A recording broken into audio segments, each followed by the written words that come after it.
Welcome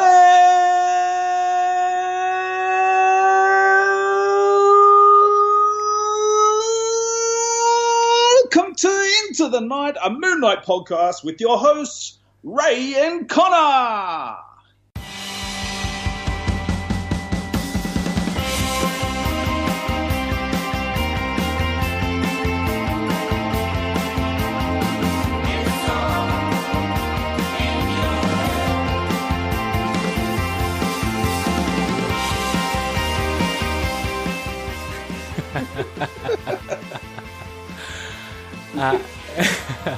Hi, welcome Into the Night is loony listeners.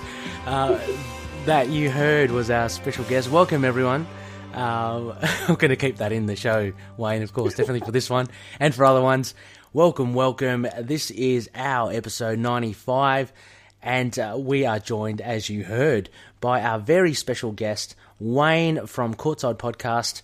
And also a big Moon Knight fan as well. How you going, Wayne? How are you? Hoo-ha! I am excited. I've read our issue that we're reviewing today.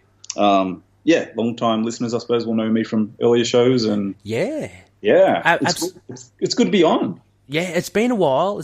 I did have a little look. You were on Into the Night all the way back in November 2017, our episode 17. Where you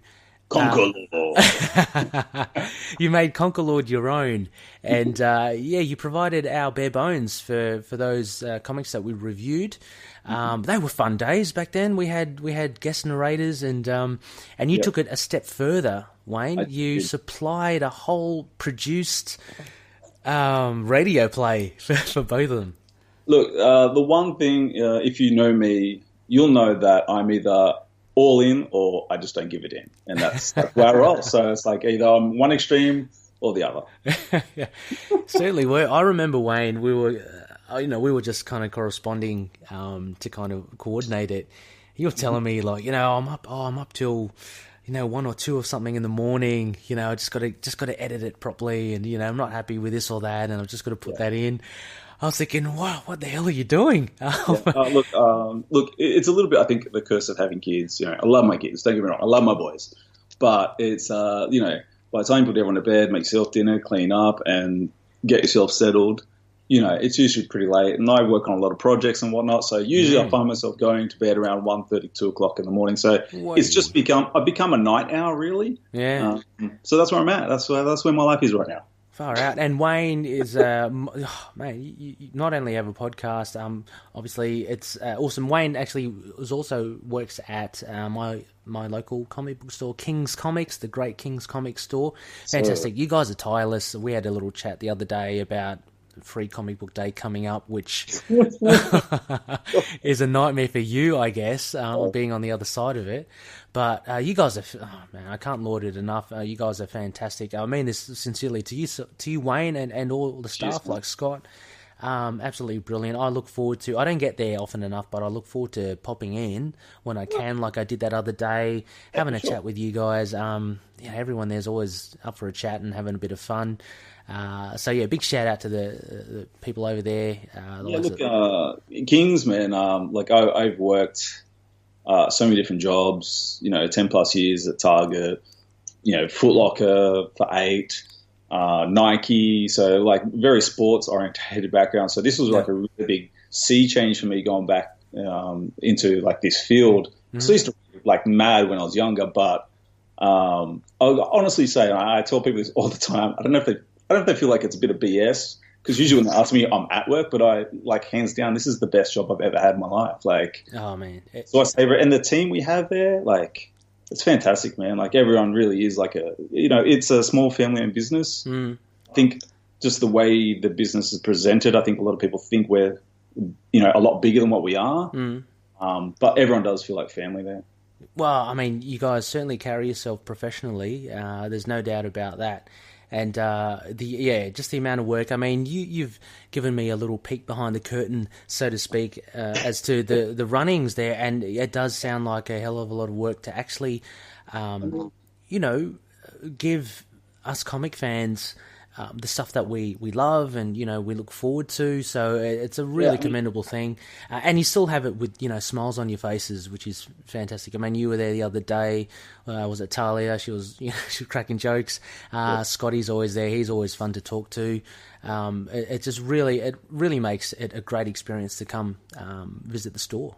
Yeah, look, there's definitely like a premeditated sort of vision of what a comic book store is, especially for new, like new customers who may have watched, like, oh my God, we all hate, what's that show? The Bazinga show. Oh my God. Oh, Big Bang Theory. Yeah, Big Bang. So people have this preconceived notion of what a comic book store is like, but at the end of the day, this is a specialty retail store. So, like, I think people think working there is we just stand behind the counter and read comics all day, but man, we are full on retail. Like, yeah, exactly. A lot of hard work there. And you were telling me the other day about like juggling online orders as well. Oh man, it must be, yeah. So absolutely, it's work. And, it's work. It's like anything, like, yeah, exactly. Yeah. But obviously, we as the customers reap the benefits of all your blood, sweat, and tears. So it has to be. We have to tip our hats to you for sure. It's brilliant. Yes. But anyway, so we are here. Sorry, Loonies, we got sidetracked here. Just it's always good to have a little chat with Wayne. We're here. Obviously, it's a new comic book review, and these are far and few between for Mooney these days after the Bemis run.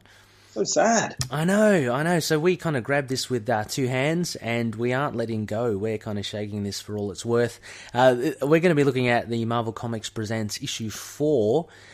We'll be kind of focusing, basically, well, truth be told, Wayne, I've only read the Moon Knight one. So, look, I read the Moon Knight one first, and then I was like, I had a little bit of time to kill, so I read the others and was just like, I think the Moon Knight one was the better one. Oh, good. That's good. That's good. Because I've been collecting Marvel Comics Presents since it came out just a few issues ago.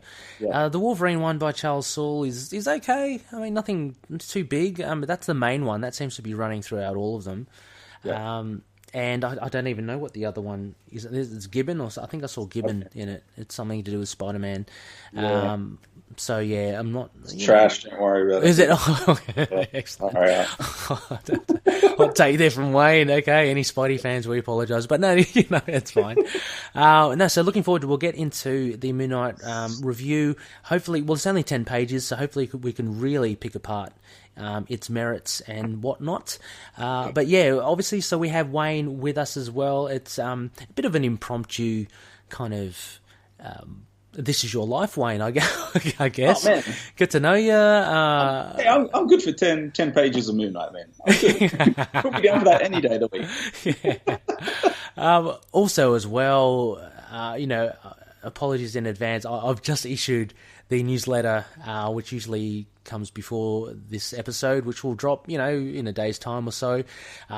Easter and, of course, Avengers Endgame has severely distracted me. And Wayne and I actually just had a little bit of an impromptu discussion. Spoiler-filled. Don't worry, Loonies. We know we here in Australia are from the future, so we have the beauty of seeing it before the rest of our American contingent. But don't worry, no spoilers in this episode at all.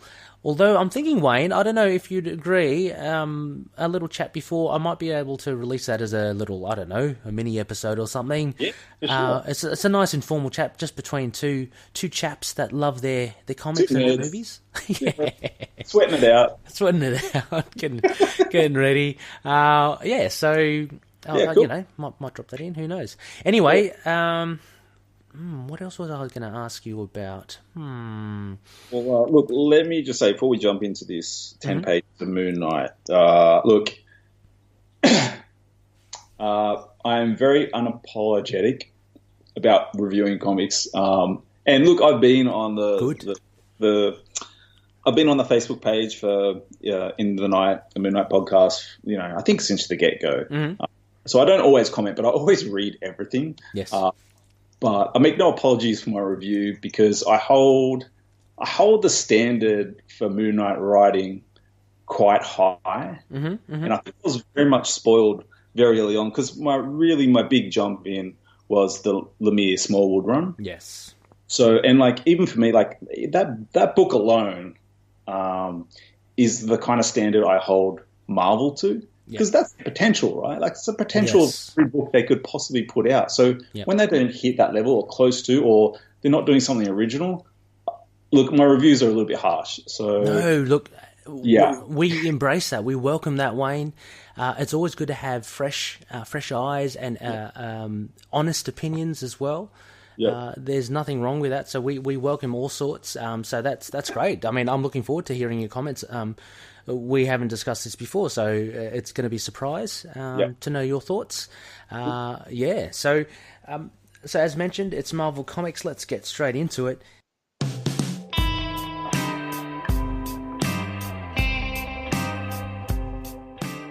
Marvel Comics number 4. It's a bit weird. On the front cover, it says "Wake Up, Mr. Knight," but the actual name of the story is Book of Dreams, as many of you will know, has been previewed in Newsarama, stuff like that.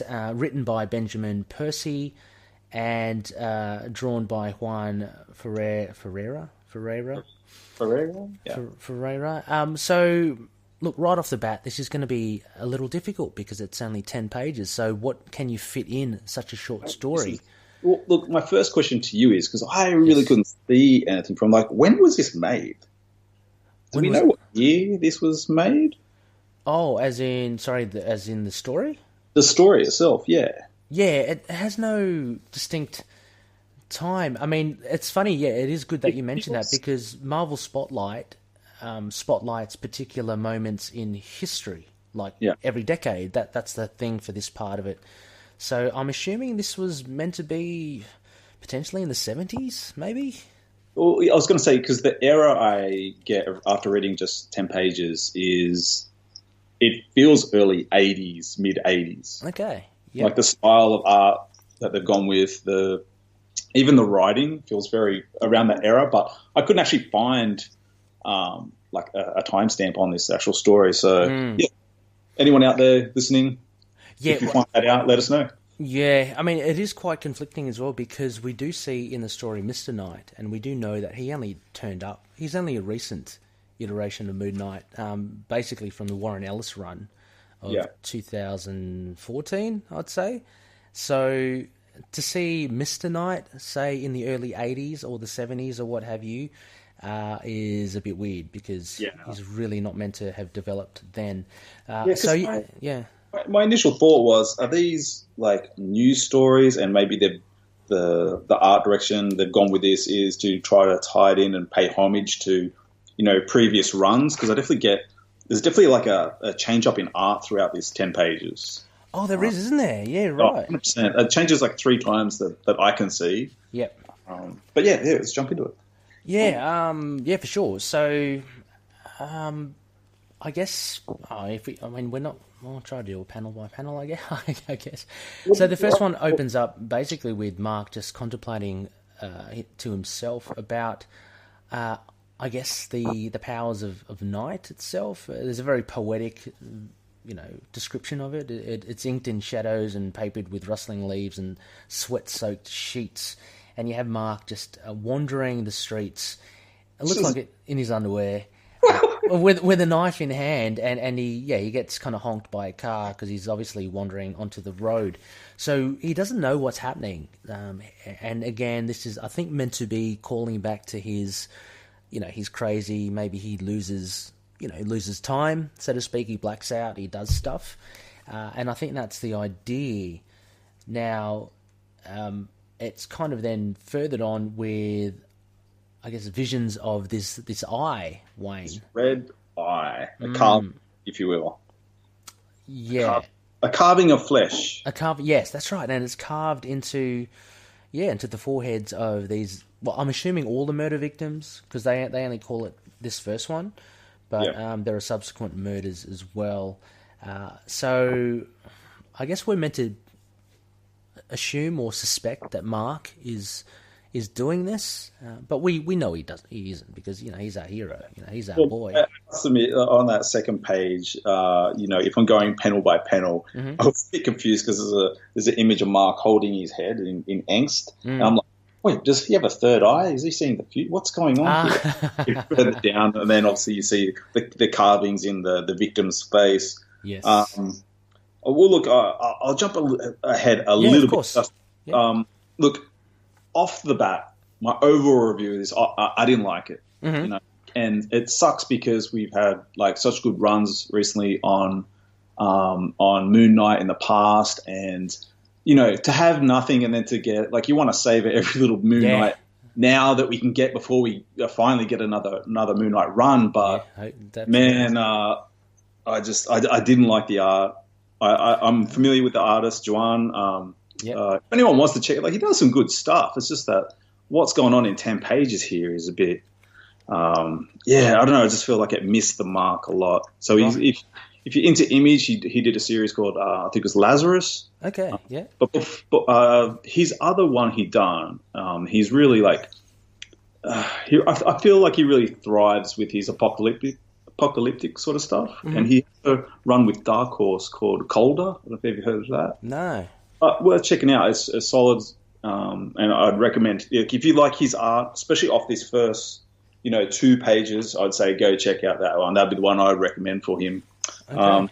But I've got to say, look, pages 1 through to 3, we're hit with this glorious, like sort of early to mid 80s painted style, which we see less and less of nowadays because a lot of art has gone to digital and things like that, and also the techniques have increased as well. So this is like that first 3 pages. I was like, oh, like I can dig this. As a amateur painter myself, like I can really appreciate this. But then we go from that first 3 pages to pages 4 to 7, where we jump into this like weird Smallwood kind of homage, which didn't make sense. Yeah, I wouldn't even call it a Smallwood, but I know what you mean. There is a shift in art, isn't there?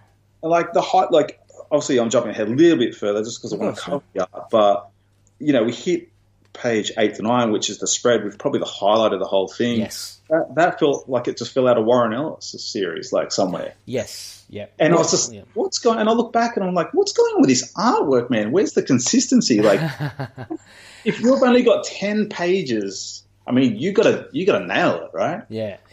That's true. You've only got a short amount of time to really sell your product. So. Yeah.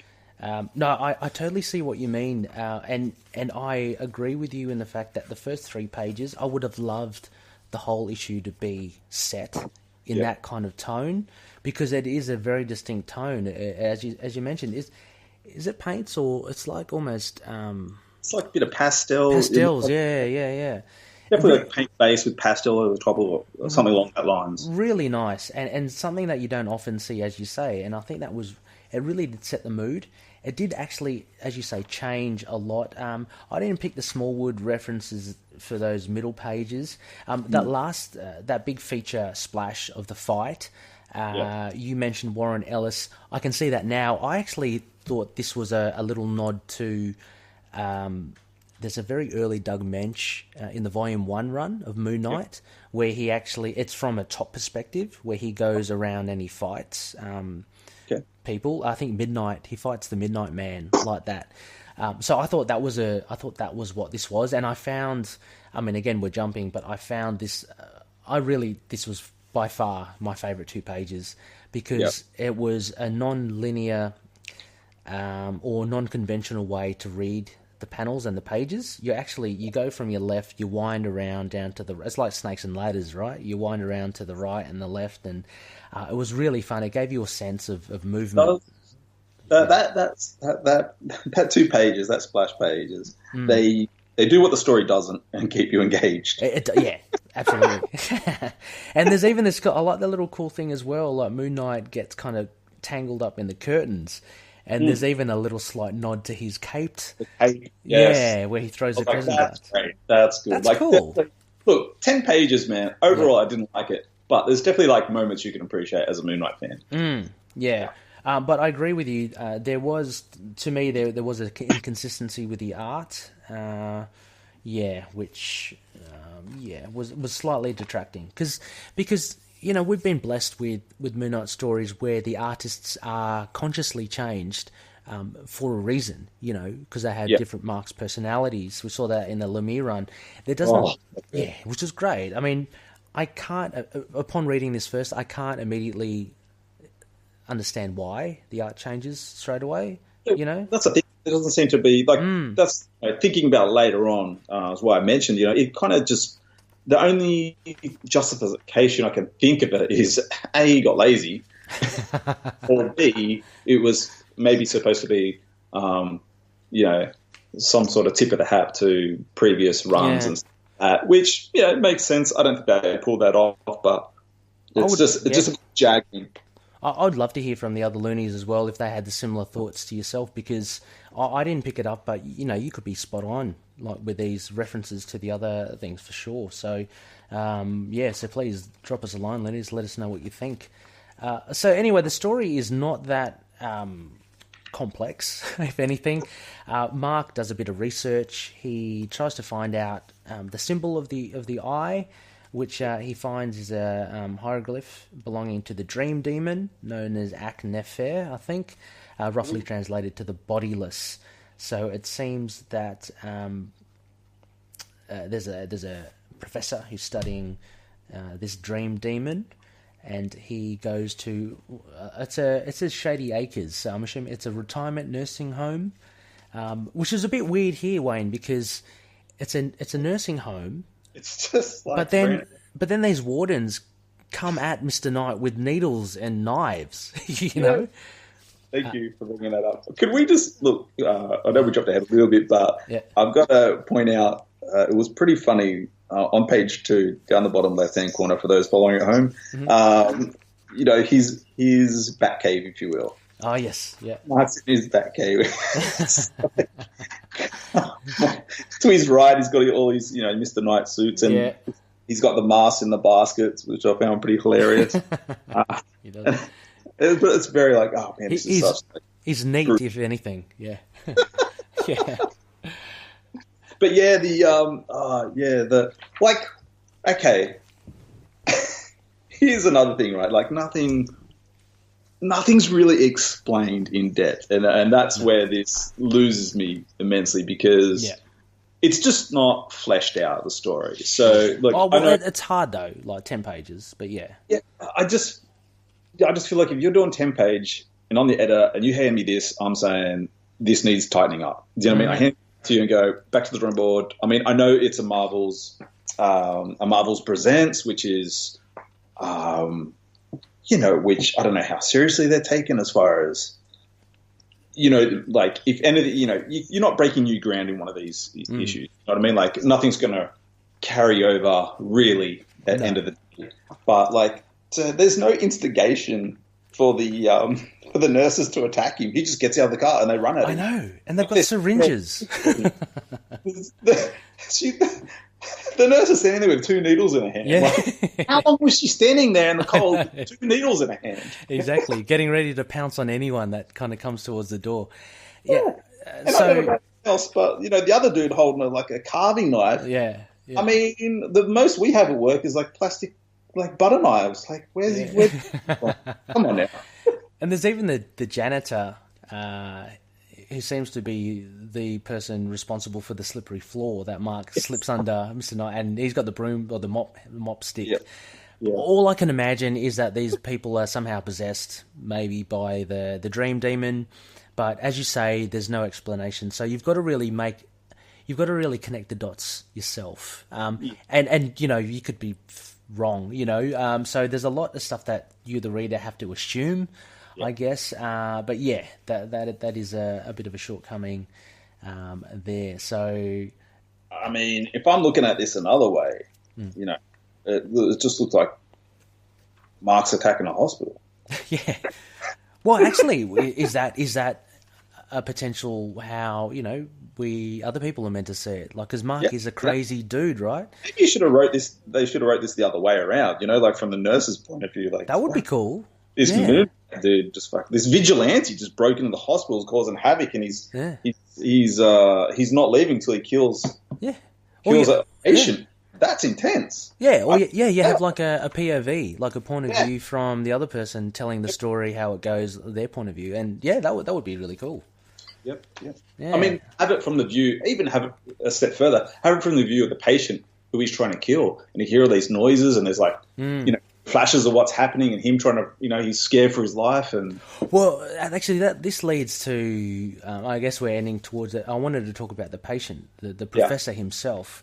Right. So we're kind of left. Mark goes through the levels, and he ends up at the big boss, and the guy he's a vegetable, right? That's what I'm assuming. He's pretty much... I assume as well, or he's highly medicated. Okay. But yeah, I mean, the last look, definitely the spread, page 8 and 9 again is like worth checking out alone. Oh yeah. It reads, "But the darkness that has invaded his mind, that traffics and devours through dreams, is bodiless." Yeah. It's like, what? He just walks in the door. But come on. Yeah. This kind of reminded me a little bit of the Warren Ellis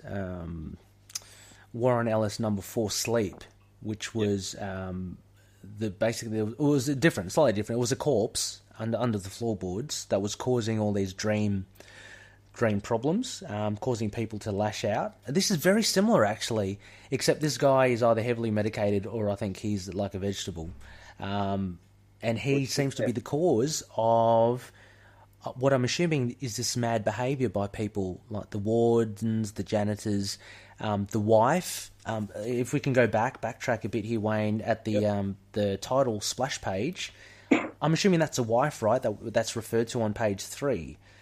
She's just gone mad in jail, and she's ripped her face. Yeah, because obviously the eye is controlling, and the Lord of the Rings eye has overtaken her mind, and she's killed her husband, and she can't remember why. And so do you reckon the eye or this demon has controlled Mark to some extent? Why was he wandering around with a knife? It makes no sense whatsoever. Yeah, unless he did do something that, could be a tale somewhere else. Isn't the knife the wife's? I thought Mark's got the knife. No, okay. He's got the knife. He's walking with the knife and he drops it. Yeah. So unless he's... So what's he doing? Hey man, there's so many holes in this. Like, it could be literally like him snapping out. Look, if I wanted to save face on this story, my explanation would be Mark snapped out of one of his jumps from one personality to the next. Mm-hmm. Maybe he was in the midst of finding the killer, tracking down the killer, and found the murder weapon. He snapped out of it and jumped to another personality, realizing, oh shit, why have I got a knife for? What's going on? I don't understand. Jump back forward again. I don't know. Yeah, see again, you have to take a lot of liberties with this 10 pages. Yeah, exactly. The reader has to pick up the slack a bit and come up with stuff. But for a short story, look, I thought it was quite enjoyable. Apart from for me, the immediate parallels with issue 4 of Warren Ellis.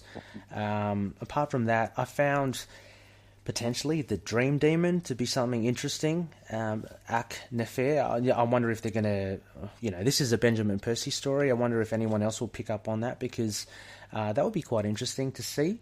But anyway, sorry, just to cap it all off. So Mark obviously unplugs the life support or something of the dude, and no more murders. Did you see the hieroglyphs around the wall?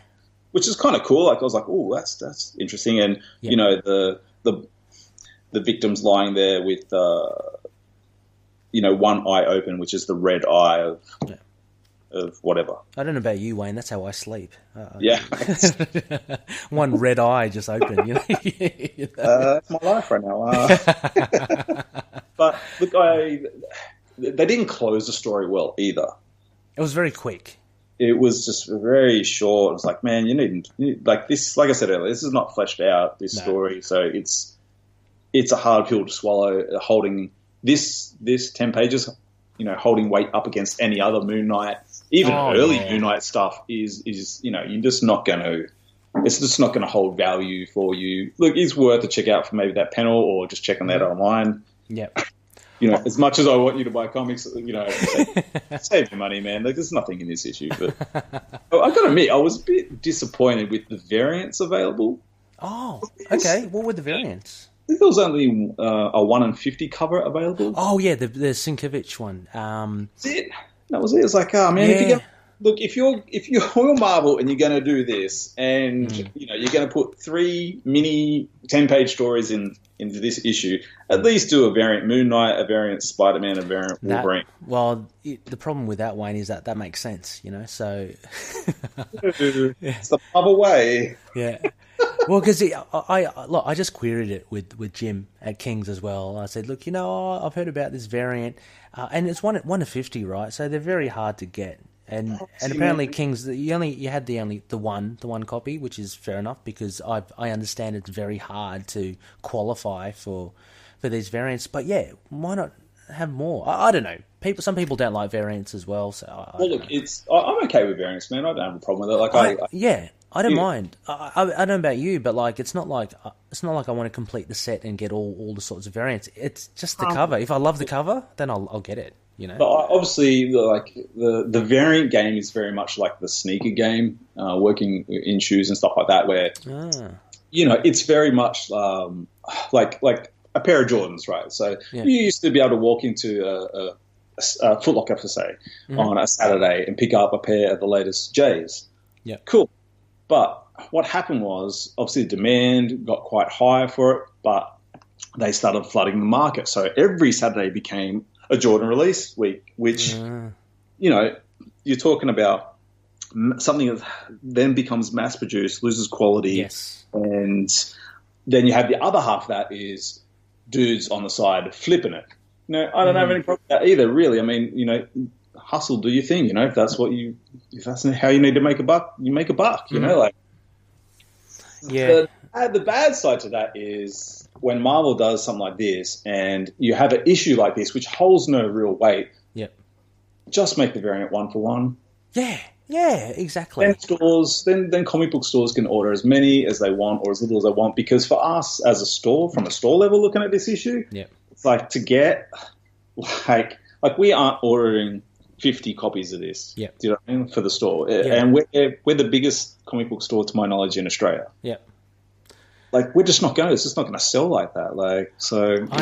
From your point of view, it really just doesn't make sense, does it? I mean, why would you pursue and get this issue when you spend a lot of money to get it, and you just? I tell you what, after reading it, you wouldn't spend that money.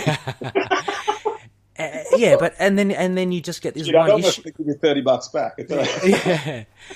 But then, you just get the one variant issue, which you'll have to charge an arm and a leg for anyway to make up for the amount that you've had to bloody order to get it. It's ridiculous. So, and as much as I'm into the art and stuff like that, for me, the comic itself has got a whole weight. We get asked constant work about, what's the most expensive comic, or what's going to sell. Mm-hmm.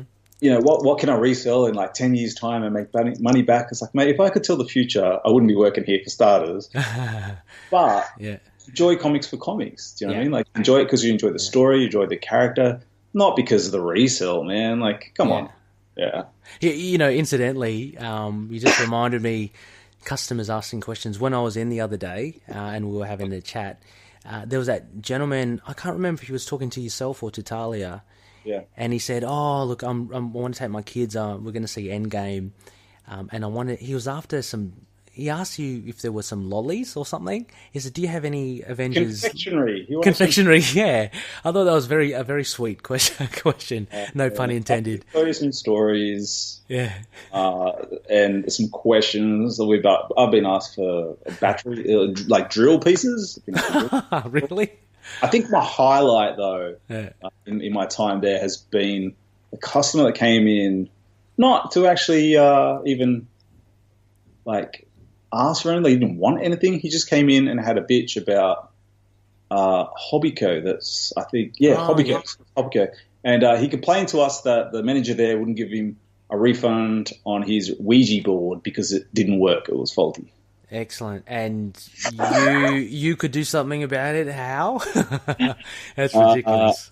I was in tears laughing at that. So, we got all doozies. What did you say? Consult the Ouija board? Maybe they'll know better. You bought a Ouija board. What did you expect it to do? Oh, wow. Yeah, that would be fun. Actually, that would be one of the perks of working at a comic book store. They come with some colourful questions. So anyway, to wrap this up, Wayne, just with our review before we get into, we actually had, on the Witching Hour. Yeah, sorry? Some questions or comments, I think? Comments, yeah. On the Witching Hour, I got a couple from the group, which was cool. But anyway, before we get into that, we'll have to give this a rating. Now, Wayne, I'm not sure if you've been listening, a highly convoluted and patented moon rating system. We rate out of the phases of the moon, so anything from a full moon, which is basically a 10 out of 10, to a new moon, half moon, quarter moon, blah, blah, blah, all that sort of stuff. A blue moon, I don't think this will be one for you, but a blue moon is obviously a very exceptional issue. So what would you rate the short story Book of Dreams by Benjamin Percy and JUAN FERREYRA in Marvel Comics Presents issue 4? Well, look, a little bit of a long-winded answer, but I always review, especially single issues. I always look at it, what does this accomplish? Who's this for? Is it for long-time Moonlight readers? Is it for new readers? I don't think, is it just for Marvel executives to make a few extra coin on the side? I'll let you guys be the judge of that.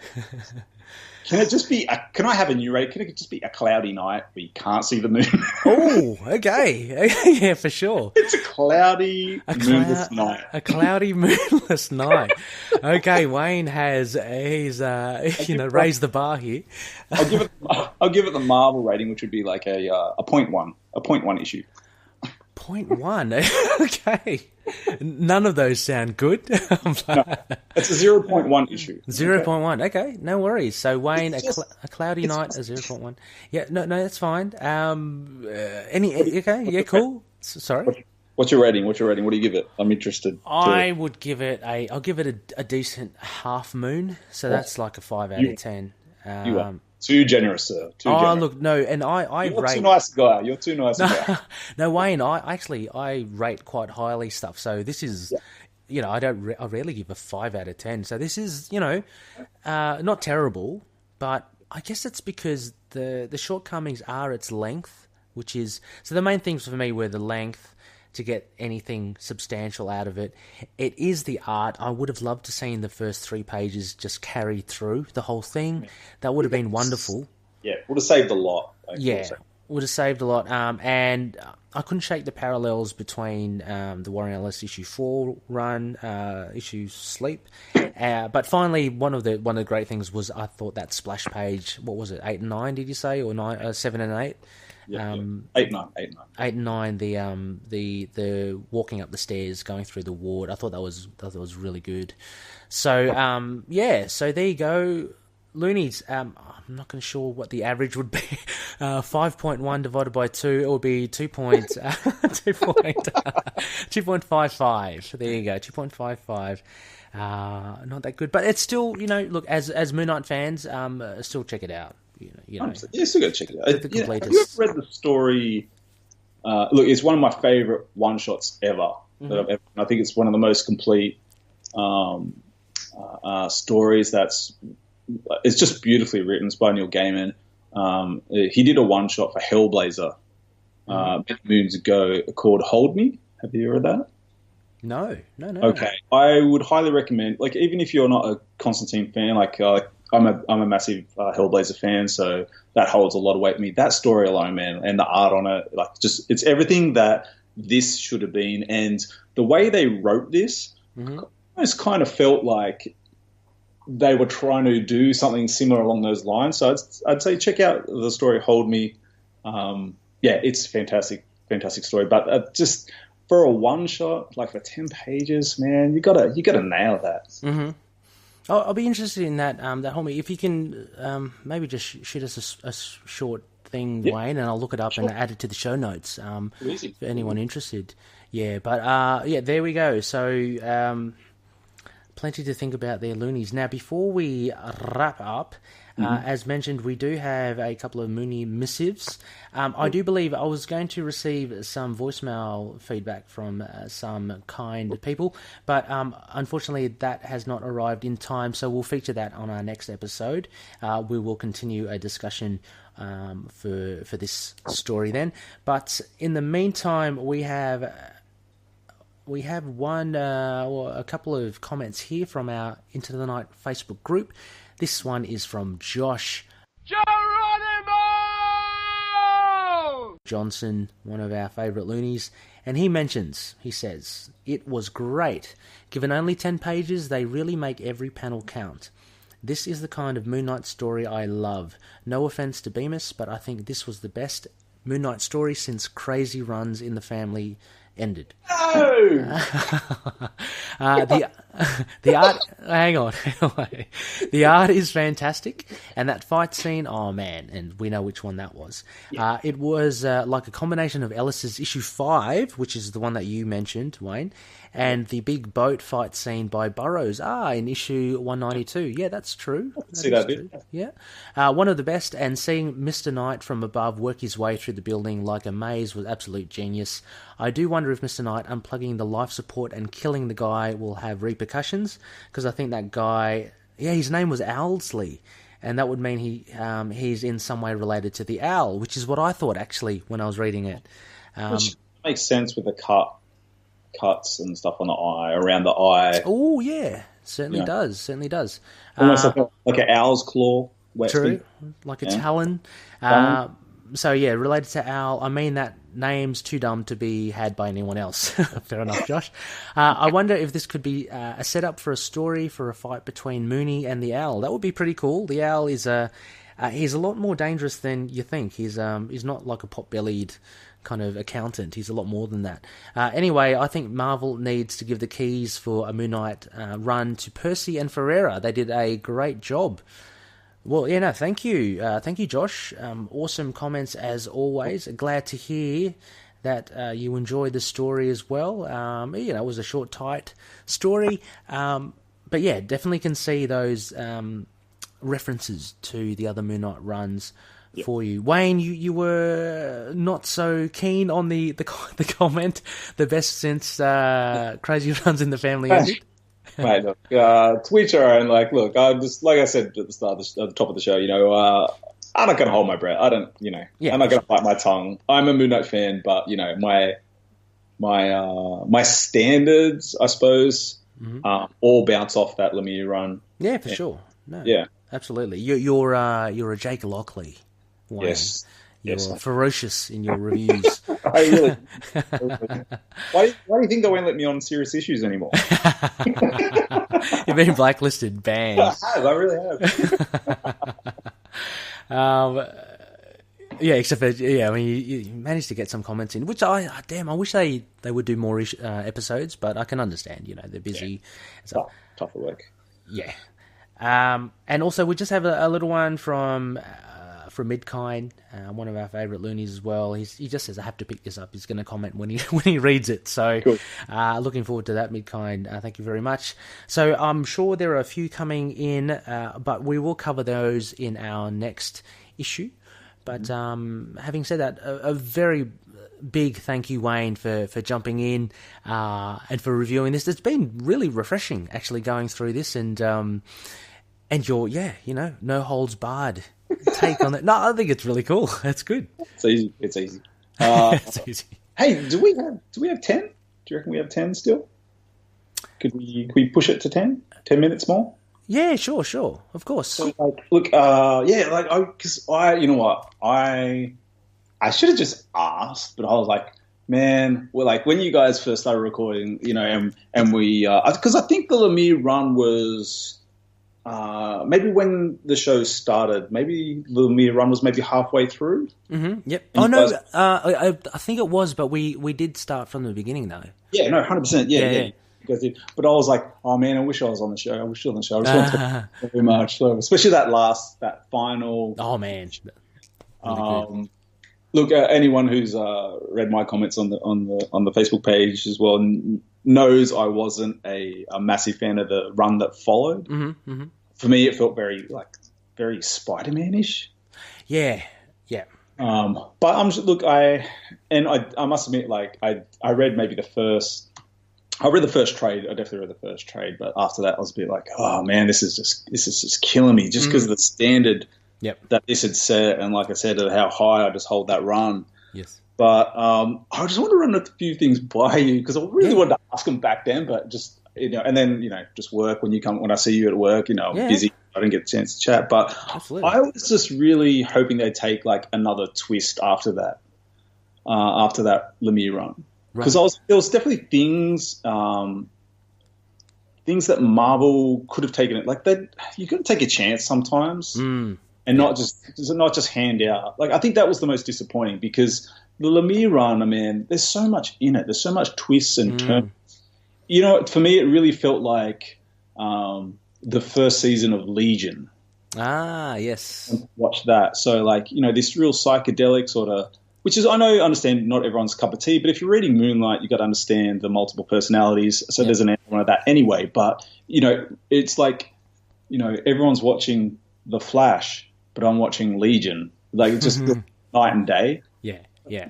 I felt after that run, there was stuff they touched on in that they should have delved into. Like, how cool would it have been? Oh man, there's plenty of stuff there, isn't there? Like, even if it was a short run, imagine a space knight, Moon Knight. Yes. Well, I was thinking that more of the Overvoid, the Other Void. I thought that was a fantastic concept by Lemire. Right. And it's like it opens the door. It's not just gods anymore. It's about beyond that, and it's beyond aliens. Yeah, man. Because then it becomes a bit more about belief. There's this whole other intertwined storyline you could go down with Mark. Yeah. So I was like, man, I feel like they really they really shot themselves in the foot. They've taken it back to, I suppose, a new comic book reader's vision of what Moon Knight is. And it's like, man, I think sometimes Marvel, I know DC tried it for a little bit with their with their new Black label, which they could be panicked and folded on. But I would love to see almost like a secondary line from Marvel where they take almost like a vertigo approach with things, right? Like, absolutely. I mean, I even wonder, like yourself, like why they don't take that chance with regular series, is because if you look at it, like even just plucking something out of the air, the West Coast Avengers by Kelly Thompson, that's only got a 10-issue run. These runs don't last long at all. So why not throw caution to the wind? Why not just try something totally out there? And I think they did that with Lemire, which was good because of his status. Like he was becoming quite well known, and they allowed him that freedom because I remember in tandem he was actually engaged to do Extraordinary X-Men, which he did with Humberto Ramos. And that was shockingly bad. I collected it, and I don't think I even finished it towards the end. That was Lemire, and I remember thinking, God, I thought Lemire was good, But he was bringing out stuff like Black Hammer. He was bringing out Moon Knight. And I was like, what's going on? And then Lemire had an interview, and he said, Marvel reined him in on Extraordinary X-Men because X-Men are hot property, right? You can't it's like an artist, right? You can't handcuff the writers, and exactly. I suppose that is sometimes guys nail it, what's that? 3 trades the Lemire run, I think. Yep. Sometimes they nail it with short runs, but it's probably my biggest thing with Marvel and the bigger companies right now is because sometimes you've got to let a writer write it out. Yeah, absolutely. Maybe you don't hit the gold until you hit volume, until you hit the second trade, the third trade. Yeah. And it really finds its pace, really, and then they can just close it, Yeah. Look, I was going to say, like, another one would have been great, and I've kind of been doing my own sort of fan script for it, so I'll probably post a bit later. But do it. Oh, sorry, Wayne. Just before you go on, and we do have a fantastic avenue for that as well. Yes. Connor put up recently. We are happily accepting any fan scripts or fan fiction. What we would love to do, and it's all about bringing the community together. We want to be a a pinboard for all this fan fiction and stuff where other loonies can read each other's work. So yeah, for sure. I mean, like, if it's available, when it's available, Wayne, let us know for sure. Dude, no, and that's also like sparked it. Like, I've been working on this for a little bit, but I was like, when I finished it, I'm gonna post up there, see what the other loonies think. Yeah. But I've kind of been writing a Khonshu origin story. Yeah, it's just that you told me about this a while ago, right? Yeah, and this was a really good idea. Yeah. I find myself some nights, I'll be writing for like an hour. Yeah. One red eye just open, just scribbling. I need to go to bed. I need to go.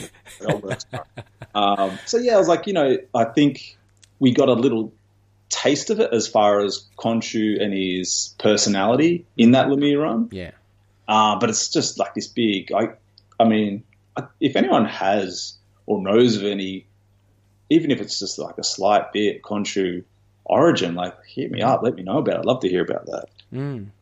Well, but sorry, Wayne, I did a little bit of research as well into Khonshu. I wanted to get into mythology as well. I know a little bit about it. We can speak about it offline, but I only know a little bit. I mean, it's very sketchy. He seems to be a very incidental character compared to the bigger gods. So, yeah, anyway. And then my final sort of idea, thought of where they could have taken that run was, what about the whole Mark double life?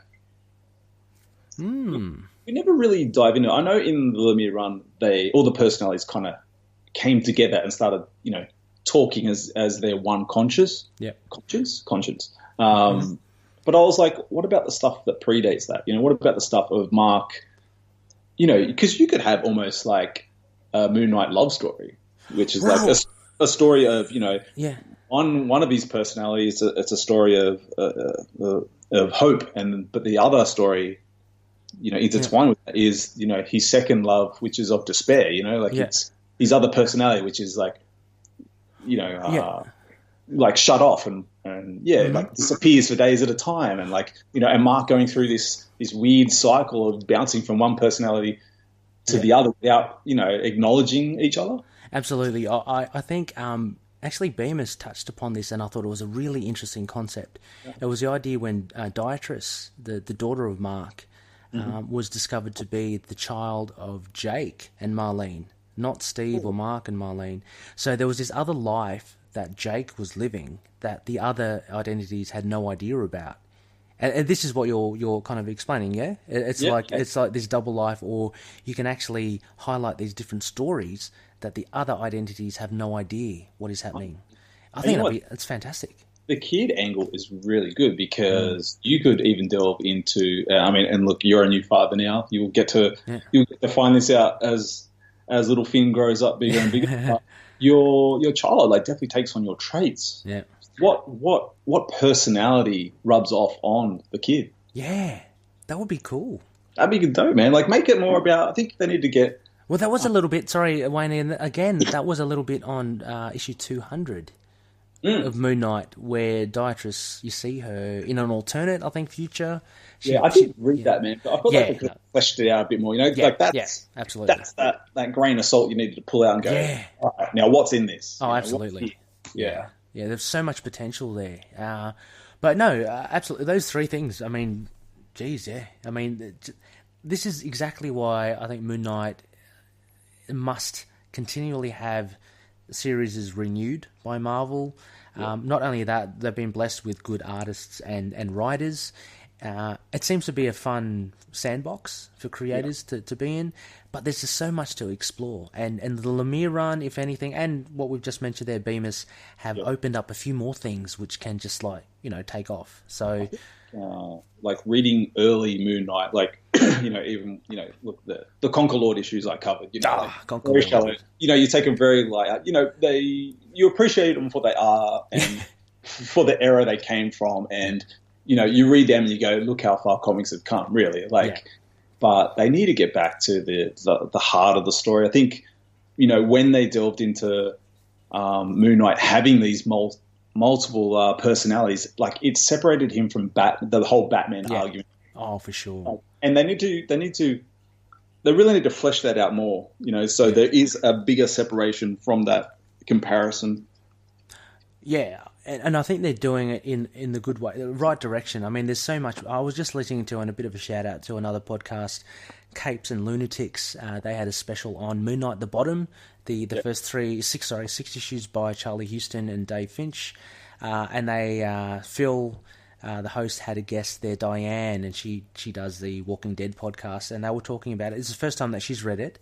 Yeah. And she said herself, her impression was that is a much more complex, darker character than Batman. Totally different. Oh, 100%. She did not see, slight comparisons, but she saw him individual enough. When did that first come in? When did they first introduce that? Was it early on? I mean, or did they just touch on it and it was established a bit more later on? The personalities. Yeah. Early on, I listened to an interview by Ralph Macchio, one of the editors at Marvel. Early on with Doug Mensch and Don Perlman, it was literally Mark being an actor, like putting on another role of Jake. Yep. There was nothing to do with personalities. It slowly started seeping into, this is my personality. And I think it was more recent that it became such a thing. So it kind of developed along the years, but certainly wasn't there at the beginning. Yeah, it definitely, I've always thought that saved the character.